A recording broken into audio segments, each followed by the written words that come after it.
Uncle George, how are you today? Hello, John. How are you? My brother, Buffalo brother, John, and we're ready here with Meatball George. Oh, I put Meatball Bargains in. Okay, well, uh, we're ready to talk about the Buffalo Bills and the Green Bay Packers. All right, so a little history. Okay, Didn't you live in Green Bay for a while? I did, and I've been to that stadium. You've been to the stadium, so you have some insight. Well, the Packer Stadium. Yeah, All right. So you got some insight. Lombardi Stadium. It's Okay, it's right on the main street in the center of town, John. It's just like you could be driving down, let's say Ridge Road. Remember Ridge Road sure, Roger. Yeah, or Lyle Avenue or something, and all of a sudden it's just freaking there. stadium. Yeah. All right, And there's only like 50,000 people that live in the whole city. And they have more than that that's at the it. stadium and outside. So people from outside come. So if I was home on game day, I might be the only family on the whole street. Oh, at home. Yeah, at home. And you could hear, wow, oh, they must have scored. That's when Brett Favre was there, and that was an exciting time. Sure. Oh my gosh, yes. And they hadn't been prominent for many years before Mm. Favre. Holmgren was the coach, and Before Favre, they had a guy, Majowski. oh yeah, that's right. Okay, They yeah. called him the Magic Man, and they were getting 9-10 wins with this guy, and then but he got injured, and they ended up trading. The Atlanta Falcons drafted Favre. Favre, and then they traded for him, and they got the Packers got him, and that started their dynasty there in this time period. Right. The All 90s. right. So speaking of a dynasty, the Buffalo Bills hope Yeah, that they're at the beginning of a dynasty. But to have a dynasty, you got to win. yeah. You got to win regular season games. You got to win AFC Championship games. You got to get to and maybe even win Super Bowls. If you want to have a dynasty, you got to put championships rings on your finger. Well, they got some players, John. If you think about the Bills dynasty, yes, we didn't win the Super Bowl, but I think we had a dynasty, at least an AFC dynasty. Sure. And they had the Bills now have core players like we had core players back then. And core players back then certainly would have been Jim Kelly and Andre Reed.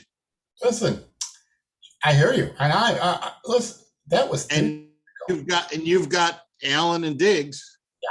And yeah. There could be a core here, right? they had Bruce Smith. We've got now Von Miller and developing Greg Rousseau. Right. Right. They had Cornelius Bennett. We got Milano. what's his name?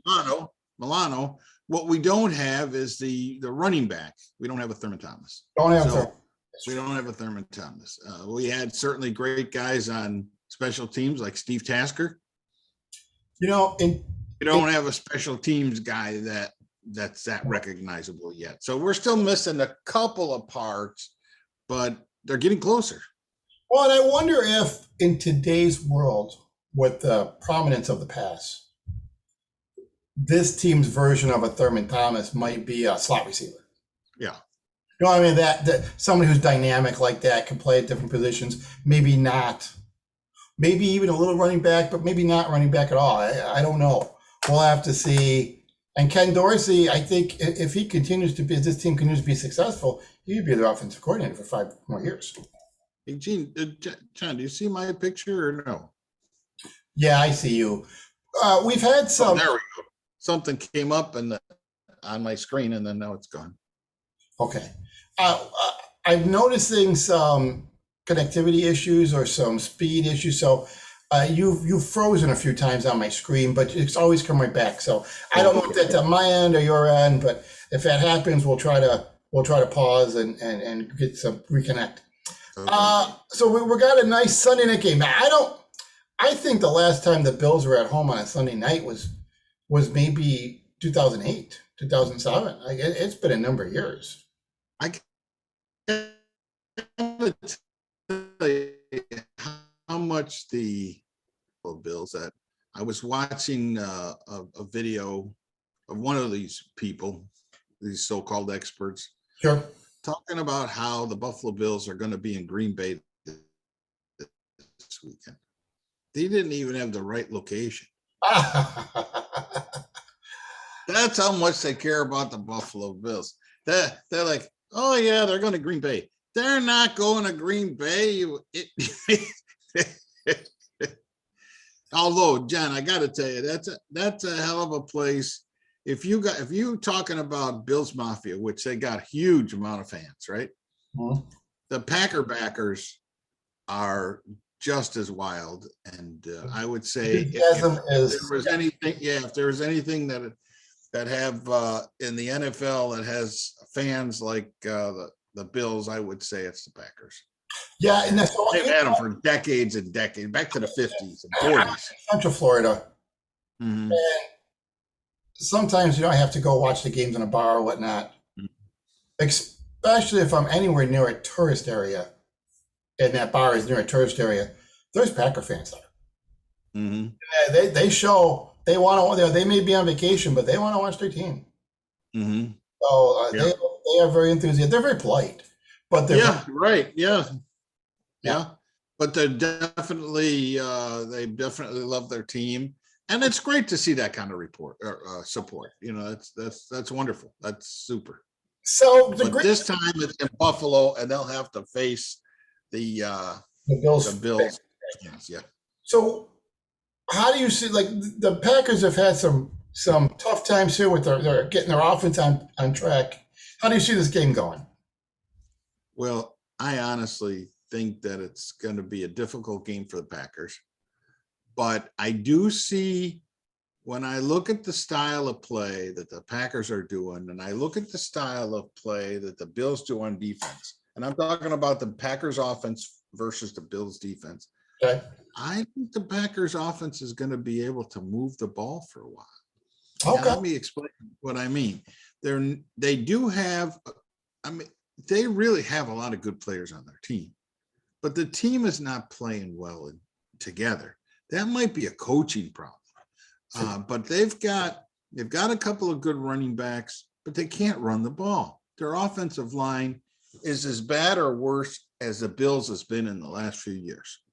And they really, they got that kid Jones, and he's running back. He's a dynamo, and they can't get him any yardage. So what I see, and tell me if you think I'm wrong, but the Bills defense, they have a very strong defensive line that can stop the run. And they have a very strong defensive line, that same line, that can put pressure on a quarterback with just 4 guys.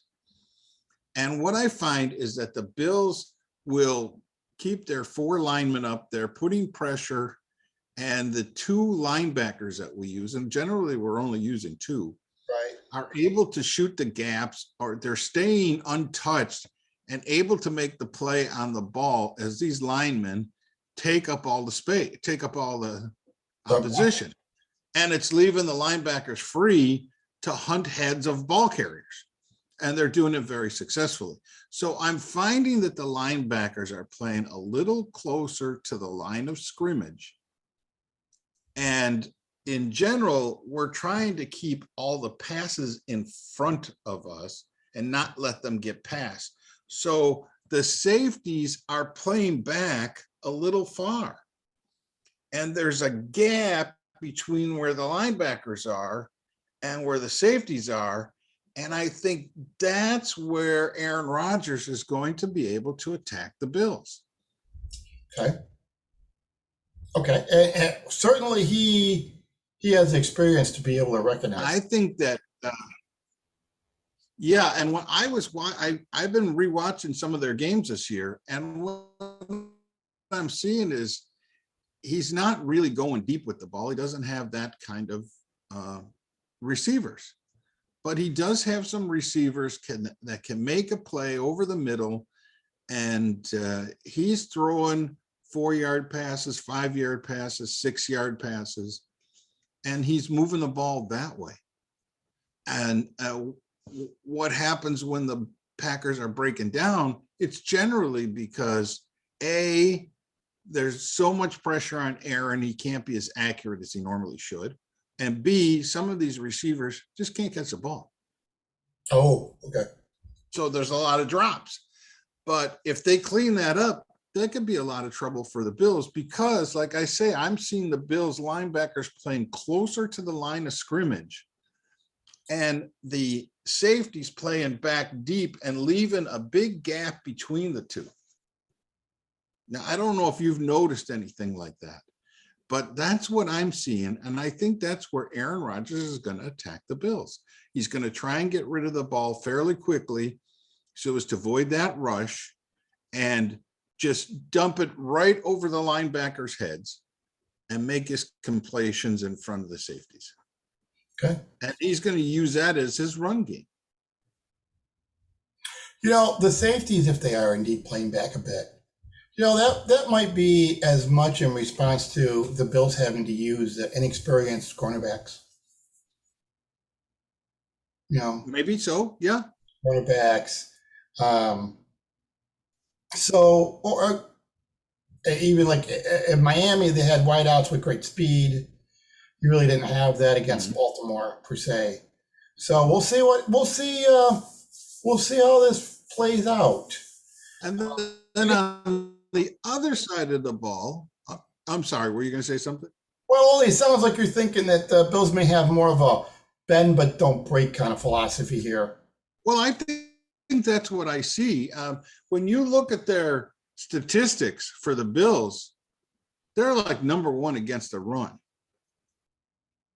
But they're like number 11 or something against the pass. Not that that's bad. A lot of those passes are because people are trying to go deep because they're down by 20 points. Gotcha. But if you watch the games like Kansas City, Mahomes tore them apart right in that section of the field, just tore them up. And I think that's what Aaron Rodgers is going to do as well. I think that's his sweet spot at this point in time because of the receivers he has. Their best receiver that they have is injured, so he's going to be out. So it's going to be on their tight end and a couple of the slot receiver, whoever they can get in there that can get, maybe they're going to be crossing patterns and get ahead and make a play on the rookie cornerbacks. You know what I mean? And they'll find themselves open in front of the safeties, and I think they can take advantage of that. And on the other side of the ball, the Packers are number 1 against the pass. Are they really? They're terrible against the run, but we're not a great running team. But they're number 1 against the pass. Now, maybe they're number 1 against the pass because everybody's running against them. You can run against the Packers. You can run against the Packers. And this is where this is the type of game where you say to yourself, here's where we need a strong running game. And I don't think we have it. I think we have a better running game than people give us credit for. But I don't think it's a great running game. We did see some success on the run against Kansas City, and I think we'll see that against Green Bay. But I think it's going to take I think what we're going to see is the Bills are going to come out and spar like they do in the first quarter, and it's going to go back and forth, and Green Bay is going to move the ball, and we're going to move the ball a little bit, and there's going to be some punts going back and forth, and maybe we'll get a score in the first quarter. Oh my gosh, punts. And I think that it'll be the second half.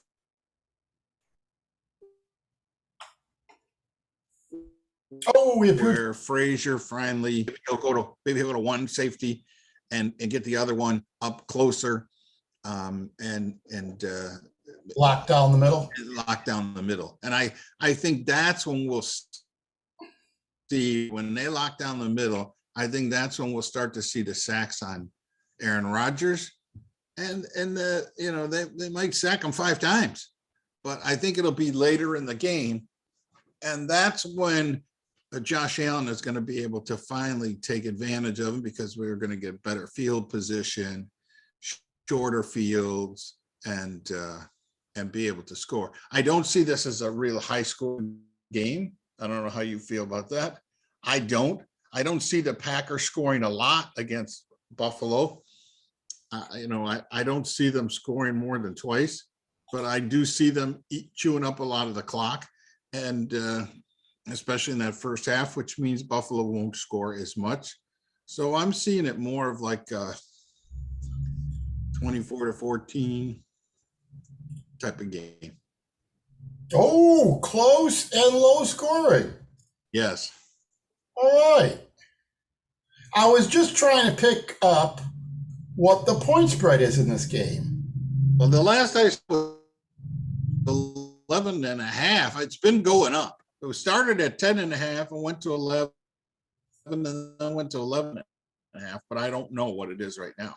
Alexa, what's the point spread on the Buffalo Bills game? Currently, the Bills are favored by 10.5 points against 10.5 points again. The game kicks off tomorrow evening at 7:20 p.m. at Highmark Stadium in Orchard Park. Thank you. She knows So right. 10.5 points. So yeah, I came back down a little bit to 10.5 points. So I it's going to be closer than than I think it is. Then I think the points is. It might be. Mm-hmm. I love to disagree with you. Yes, and you're always right. So so far I'm 0 for 3 on that, and you're 3-0. Statistic, I think that the Green Bay Packer defense is very much like last year's Bills defense.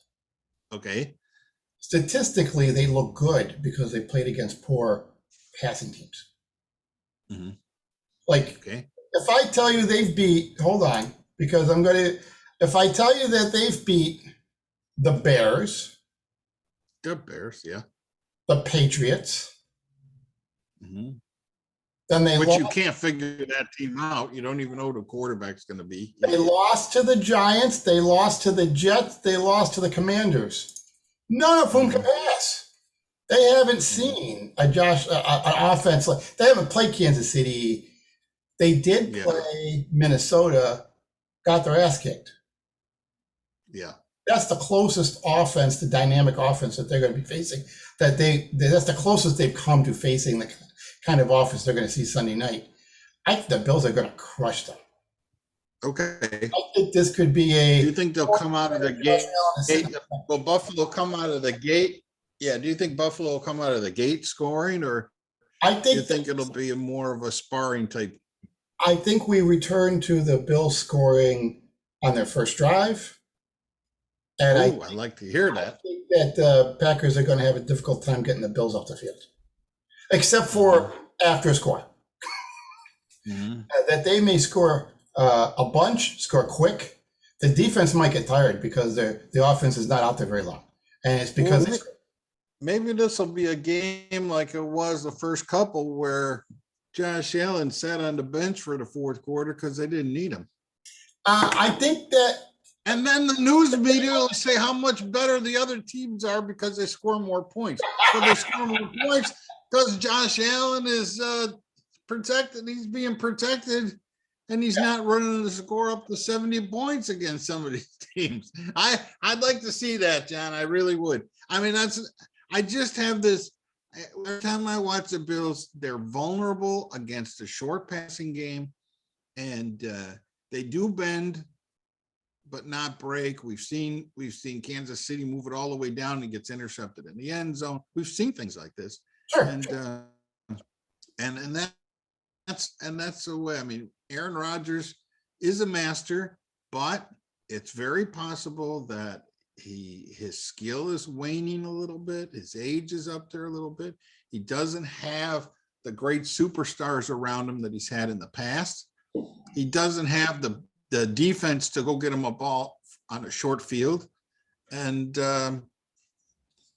but I do think he has the ability to chew up some grounds on the Bills, because I still see that gap between the linebackers and the safeties. Yeah. Now, I've heard analysts this week talk about this year, the Packers defense is like Aaron Rodgers finally has the defense that he would have wanted all these years. They're stopping to, and they held the Washington Commanders to 23 points. They held the Patriots to 24 and the Buccaneers to 12 and the Bears to 10. Well, but now we know that the Bears can't pass. We know the Buccaneers, we thought they were a good team at the beginning of the year, but they're not. We thought they were going to be, but then now what's his name? His wife is divorcing him. Tom Brady, his wife is divorcing him.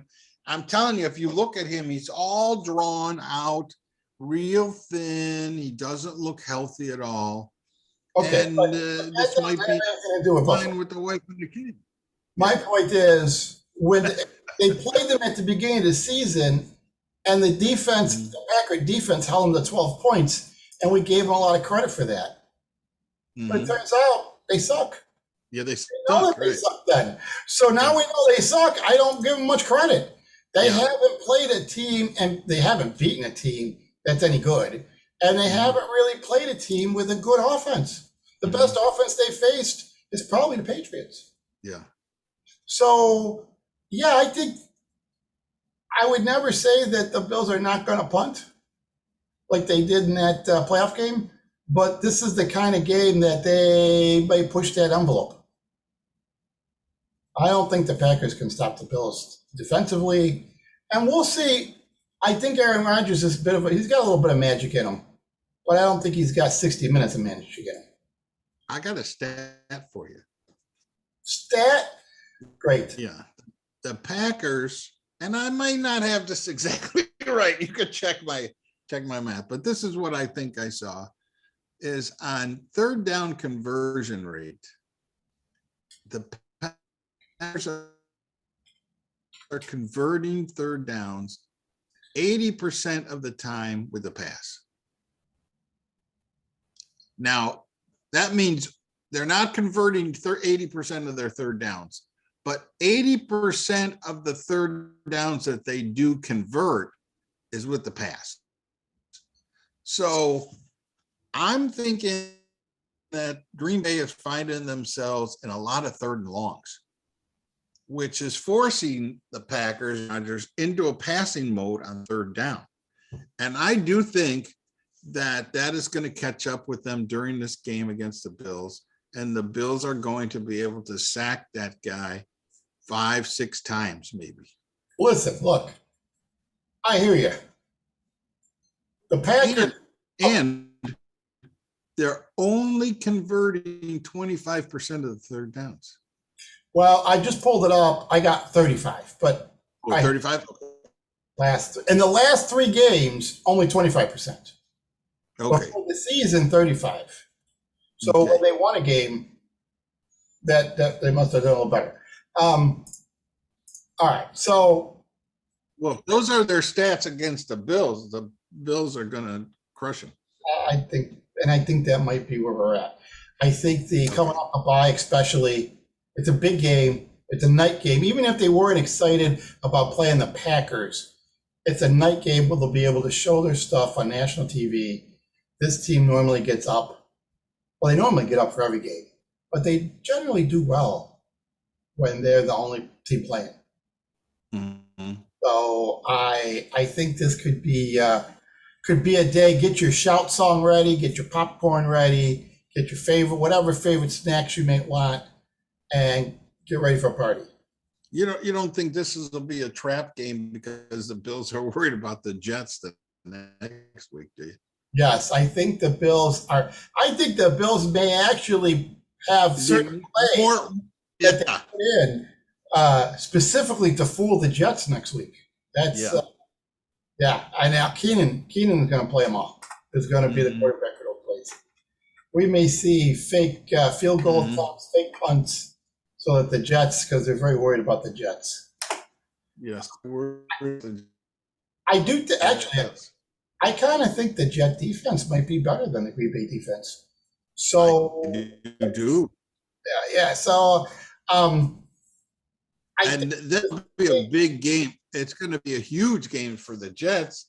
They're what? They're 5-2 or whatever they are, 4-2. Yeah, they're either 4-2 or 5-2. Right. And hanging there in second place in the division. And quite frankly, if they can beat the Bills, what a lift that would be for that team in that city, you know? And then you got the Giants. I'm starting to get a little concerned about these New York teams. But we know the Jets had some great draft picks, and they got a lot of young players. And I think the youth is going to show up as the season progresses. But I do think they got the core of a really good team going there. Yeah, there's one that is all true, but there is one problem. They got those high draft picks because they suck. Yeah.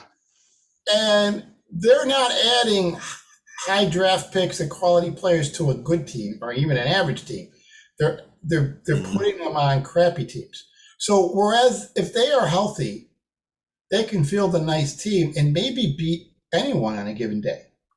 Mm-hmm. Over the course of an entire season, they don't have the depth to be much more than a 500 team. That 5-2 record is they're gonna look like they're stumbling, and it's gonna kind of even out on them. Let me tell you, the Bills have two things that really makes it. They have two things that really make it so that they can compete against anybody in this league on any day of the week and can get to a Super Bowl. And those two things are, one, you can't run against them. And you're making that other team one-dimensional. Right. Okay, good. And two, when you force them into that pass dimension, they can get pressure with four guys. Oh, so you're talking specifically the defense. The defensive line. So they will stop the run, they will shut down the run, force you into a passing game, and then get pressure on you with four guys. And that alone makes it so that no matter what's going on in the offense on any given day, the Bills are in the game. When you look at their average points they give up, it's like 12 or 13 points a game, and they're number one in the league. Then you're saying to yourself, the Bills offense only has to score 14 points to win a game with that offense. So they could have a bad day, score 17 points, and still cover a spread maybe. Okay, so your analysis with the defense, I think, is pretty good. But when you say they've got two things going for them that are going to make it so that they could win any game, you missed the mark. Oh, okay. Well, I want to make sure you get your chance. Can't say that and not say number one is Josh Allen. Allen makes it so that they have a chance in every game. Mm-hmm. He is the offense. See, I don't agree with you. That's okay. That's why you're here. The Packers have Aaron Rodgers. Packers have Aaron Rodgers. And if you're to tell me that you think that means they can go out and beat the Bills or go out and beat Kansas City or on any given, I don't agree with you. They don't have the rest. You can't have more than just a quarterback. Hold on. The other points you made are good. But the first point is that's why I made them. And the second thing I would say is that, look, you're looking at Aaron Rodgers today. Mm-hmm. But in his prime, that's exactly what they would have said about Aaron Rodgers. As long as he's on your team, you got a shot. Yes. Now today, no, I don't. That's not true. Just like with Brady, it's not true now. But Aaron Rodgers is 38. He ain't 26. He ain't 28. Right. That's a huge difference. Right now, if you've got Patrick Mahomes on your team, you got a shot in every game. Mhm. I think the same thing. Brady, Josh Allen gives you the exact same. As long as he's on your team, you got a shot in every game. You could lose it. You could lose a game. He could turn the ball over 4 times, and you could lose a game. But then add to that the defense, the pressure that they can put on, their ability to stop the run. But and I would even go say, look, if something happens to Josh Allen, they're a 500 team. For as good as their defense is, they're a 500 team without Allen. If they lose Von Miller, their defense, they no longer have pressure, but they might still be stout against the run. I get that. But as long as they have Allen, I want to get this clear from you. You take Allen off this team yeah. and you put Aaron Rodgers there. No, you have to put Keith Keenan in there. Oh, then you mean that Allen is the only good quarterback. Oh, yeah. If he were to go down, because I think we have an offensive team that with quarterback can be. I mean, put Russell Wilson there. You telling me they're going to be horrible? Basically, a 500 team. I don't agree with that. well, I do think that if you got it's like the Bills have, you are in every game because you're only giving up 12 or 13 points a game. And that's why that I think the Bills are that good, is because you don't need the Bills offense to be clicking on all 8 cylinders every week. that's fantastic. But you take Allen off this team, put Case Keenan in there, and they struggle to score 12 points. They got no running game at all. Yes, but you put Allen in there to score the first 2. You put Allen in there to score the first 2 touchdowns. Then you can put him on the bench and put Case Keenum in. He can hand off to anybody. No, you're not taking. They're not removing him. You're still using him. Yeah, you're using him. You're using him to what score. You need. And then the defense is going to stop the other team from scoring anyway. So you don't need Allen out there 60 minutes. You just put him out there to score for 2 drives, and then you can send him out there. That's what you mean by if he's out there. That's a bunch of malarkey. Oh, listen. Okay, so now you got Allen out there, but you decide to put on all your scrubs for the defensive line. Kansas City would have chewed us up. Look, if you just take Von Miller out of that lineup. Yeah. Their ability to defend the pass is significantly reduced. Significantly. Now, I think they can still stop the run. They can still run well. But the other fellas that are having success in that backfield, in the defensive line, are doing so in large part because of him. He's wrecking havoc. And if he doesn't get the sack, he slows down the quarterback enough that someone else can get in there. Mm-hmm. It may not be that the offense is sending extra defenders his way, but he can sometimes stop that initial pass from going out. And now a Greg Rousseau or an Oliver is coming in to wipe up or pushing the pocket. Well, it would be nice, and we all hope that Rousseau develops into that kind of pass rusher. But he's not that guy now. He's not there yet. No, he's not there now. But we hope he will develop into that, and he might. And, other guys, Boogie Basham may be a guy who is the next Jerry Hughes. And that would be good too. A good backup player. Well, maybe he'll develop into a real starter, an end, a guy who can set the edge and also give you some pass rush. Who knows? It'll be interesting to see if they sign Oliver after this year. It'll be interesting to see what their plans are for that defensive front. All right. So could you give me your score again? I'm sorry. What was your score for the game? I was thinking 24-14. Okay. So okay, 24-14. Most and the Bills being the better second half. Like they may be fairly even in the first half, but the Bills would really shine in the second half. Yeah, it might be 14-7 in the first half, or 10-7, or in that range. And then the Bills, like they do, they figure out, they make their adjustments on defense, they put pressure on Aaron Rodgers, they get better field position, and Josh All right. puts the game over. Just to be clear, I'm thinking it's like 40-17.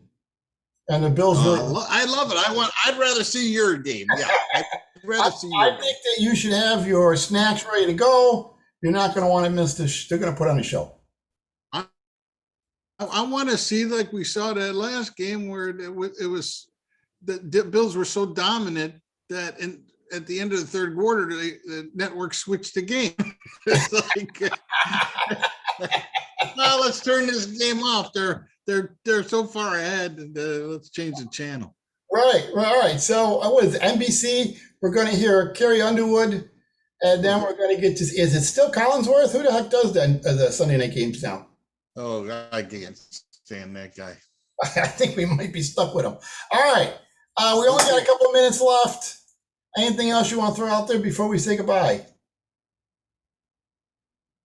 No, happy Halloween's coming up. So enjoy the holiday. And a couple of weeks, we'll vote. Don't forget to vote. Don't forget to vote. Maybe vote early. Vote early, vote often. You can't vote often. You can't vote often. You can't vote often, but vote for every make us for everything. This isn't a Democrat thing. The Democrats would be like, vote early, vote often. No. Only vote once, but do vote. You only get one. All right, everyone. All right, that's it, my friend. I'm ready for the game. I'm ready for the game. Come on, enjoy the game. Go Bills. About 12 hours from now, it's going to start. So you have a great night. Okay. We'll talk to you. We'll see you guys, everyone, later in the week. Bye. All right. Goodbye.